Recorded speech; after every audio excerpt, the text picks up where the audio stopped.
Noun में noun के प्रकार, नाउन क्या होता है और नाउन पहचानने की एक तरीके का मैंने डिस्कशन किया था।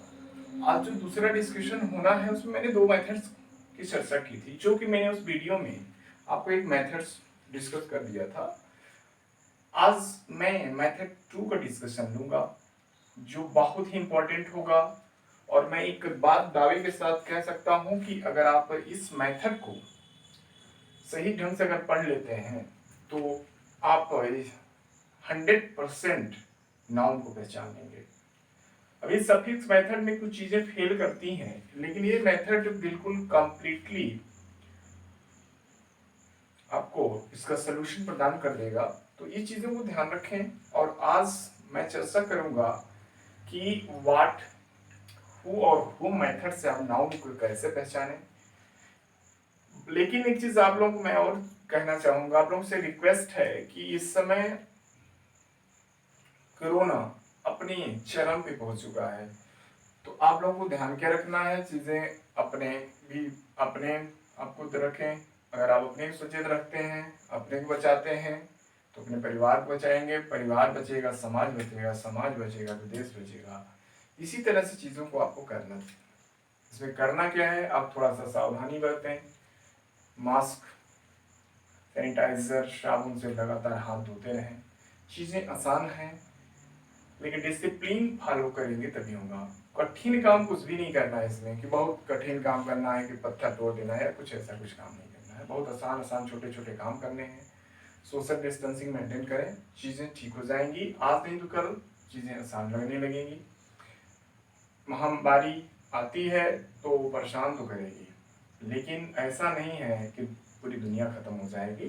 तो आप इस चीज से निश्चिंत होकर गवर्नमेंट की दी गई एसओपीज को क्या करें, फॉलो करें, चीजें ठीक हो जाएंगे। तो चलिए आज मैं जो चर्चा शुरू करूंगा कि how to recognise noun by who, whom and what method. तो सबसे पहले मैं कुछ एग्जांपल यहाँ पर आपके लिए फॉर्म करूंगा। उसके बाद हम लोग क्या करेंगे, साथ साथ चीजों को करते चलेंगे कि मतलब किस तरह से आप पहचानते हैं नाउन को।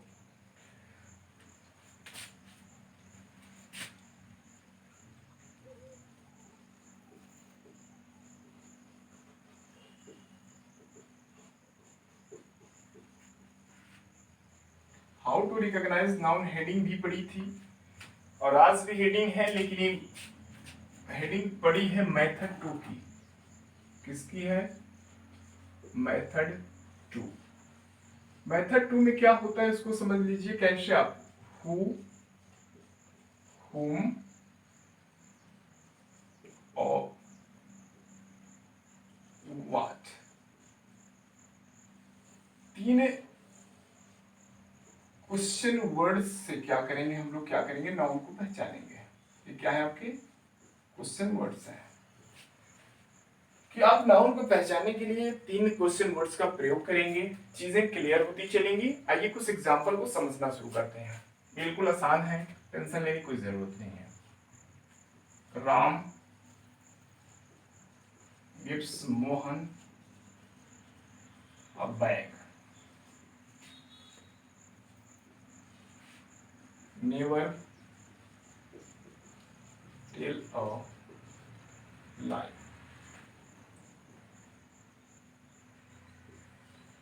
Always speak the truth. Ram goes to a station.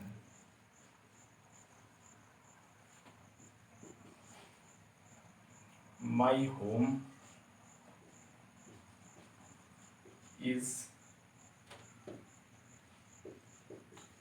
far away from your home.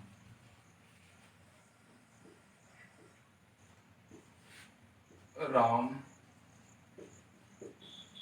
stay at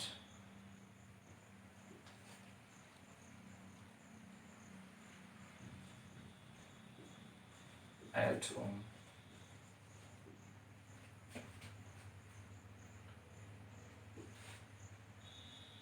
the committee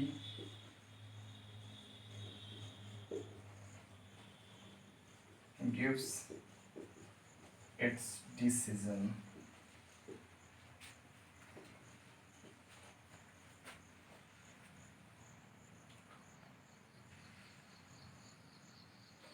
तो ये कुछ छोटे छोटे आपके 8 एग्जाम्पल्स हैं।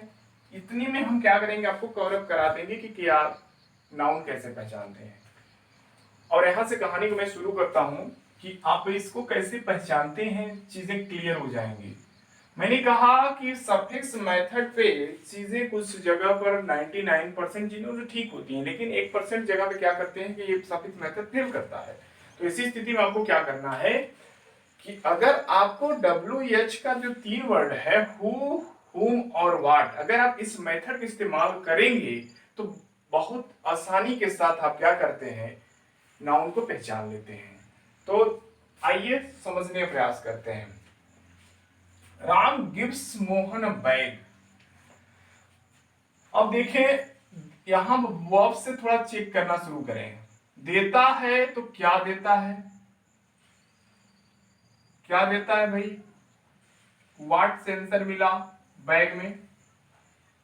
तो इसका मतलब एक बात तय हो गई कि आपका क्या है, आपका नाउन है।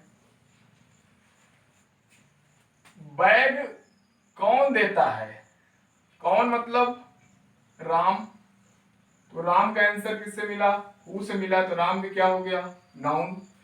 किसको देता है राम, मोहन को देता है, तो ये आपका हुम हुआ। तो इसका मतलब एक बात तय हो गई कि ये तीनों जो वर्ड हैं आपके क्या हैं, नाउन है। आपको तो ऐसे पता है बेसिकली, लेकिन एक रूल के हिसाब से अगर चीजों को समझें तो बहुत आसान हो जाता है चीजें।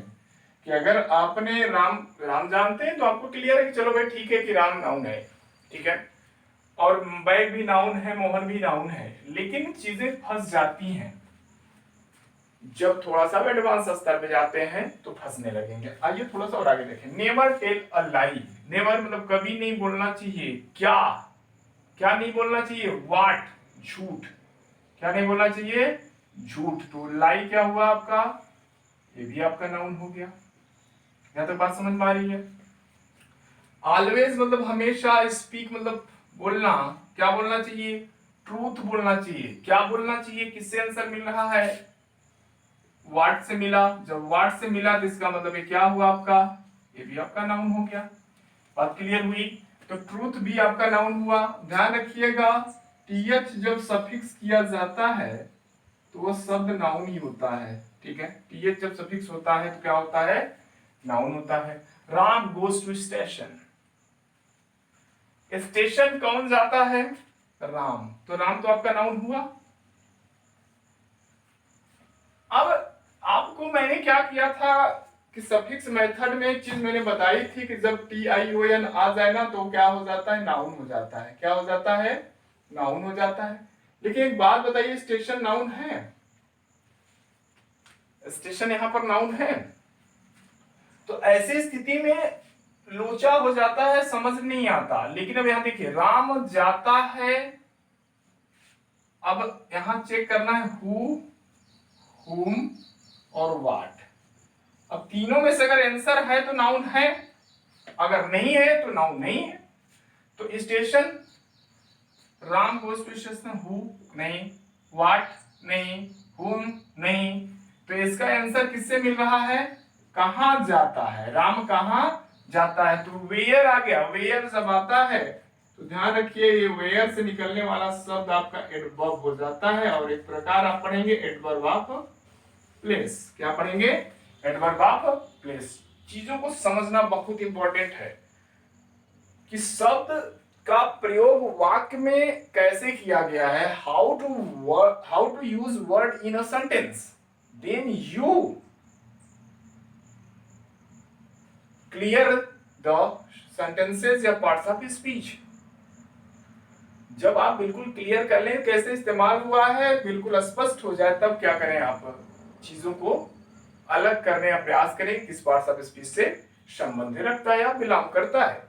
तो यहां पर देखिए यही स्टेशन जो आपका क्या हुआ, TION होने के बावजूद भी क्या हो गया, एडवर्ब हुआ। आगे देखिए, माई होम, माई होम मेरा घर, फार अवे योर होम मेरा घर तुम्हारे घर से दूर है। तो पूछेगा कि तुम क्या सेंसर मिल रहा है ना, क्या दूर है, तो मेरा घर। तो ये होम जो हुआ, तो ये आंसर किससे मिला, व्हाट से मिला। जब व्हाट से मिला तो ये आपका क्या हो गया, नाउन हो गया। अब देखिए ये भी तब क्या होगा, नाउन ही होगा। आगे देखिए, राम स्टेड एट होम, रुका था राम कहां, अपने घर। कहां रुका, अब यहां आगे लफड़ा, होम में कहां आ गया, वेयर से आंसर देने लगा, कहां रुका, घर रुका, यहां एडवर्ब हो गया। क्या हो गया, एडवर्ब हो गया। एक चीज आप समझ गए होंगे कि कोई भी शब्द को सेंटेंस में इस्तेमाल करने के बाद ही एनालिसिस किया जा सकता है कि किस पार्ट्स ऑफ स्पीच से बिलोंग करता है, नहीं तो मिस्टेक हो जाएगा। अब एक चीज देख रहे होंगे कि यही जो होम है यहाँ क्या है, नाउन है, और यही जो होम है यहाँ क्या है, वो एडवर्ब हो गया। बात क्लियर है। Committee gives it decision, committee कौन सा नाउन हो गया, कौन निर्णय देता है, कमेटी देती है। तो ये हु से आंसर मिला, तो हु से मिला तो क्या हुआ आपका, नाउन हुआ। क्या दिया, निर्णय दिया, तो डिसीजन क्या हो गया, नाउन हो गया। और एक तरीका आपको सफिक्स यहाँ काम कर रहा है, SION भी आता है तो क्या होता है, नाउन होता है। इतनी बातें क्लियर हो गई होंगी आपकी कि नाउन को आप how to recognise noun by WH 3 words. कौन कौन से, हु, हुम और व्हाट। तीनों अगर शब्दों से कोई आपको उत्तर मिल जाए तो आप ये बात स्पष्ट रूप से समझ लें कि आपका ये शब्द क्या है, नाउन ही है। अगर वेयर से मिलता है तो ध्यान रखें वह एडवर्ब ऑफ प्लेस होगा, इस चीज की गारंटी हमारी है। अब इस चीज को समझ के रखें। यहां तक की बातें आपको क्लियर हो गई। और चीजों को मैं समझा देता हूं कुछ, जैसे एक एग्जांपल और देख लीजिए, राम goes to school। अब एक राम जाता है, कहा जाता है, अब स्कूल देखिए, स्कूल आप नाउन बोल देंगे गलत हो जाएगा, लेकिन यहाँ नाउन नहीं है, क्या है आपका, एडवर्ब है। The school is between village, school मध्य में है, कहा, क्या मध्य में है, स्कूल। तो आंसर किससे मिला, व्हाट से मिला, तब यही स्कूल क्या हो गई, नाउन हो गई। क्यों हो गई, क्योंकि आंसर किससे आया, क्या से आने के कारण ये आंसर आपको मिला हुआ है, इसलिए हो गया आपका नाउन। जब वेयर से मिले तो एडवर्ब, जब व्हाट से मिले, हु से मिले, हुम से मिले तो आपका क्या होगा, नाउन। आज की चर्चा मैं यहीं पे समाप्त करूंगा। ये आर्टिकल मैं बड़ा नहीं कर रहा हूं, इसमें चीजों को मैंने, प्लान तो यही था कि आपको जेंडर भी पढ़ाया जाए, लेकिन जेंडर को मैं अलग टॉपिक बना के डालूंगा वीडियो। आज बस इतना ही, धन्यवाद। देखते रहें इंग्लिश विद विपिन मिश्रा।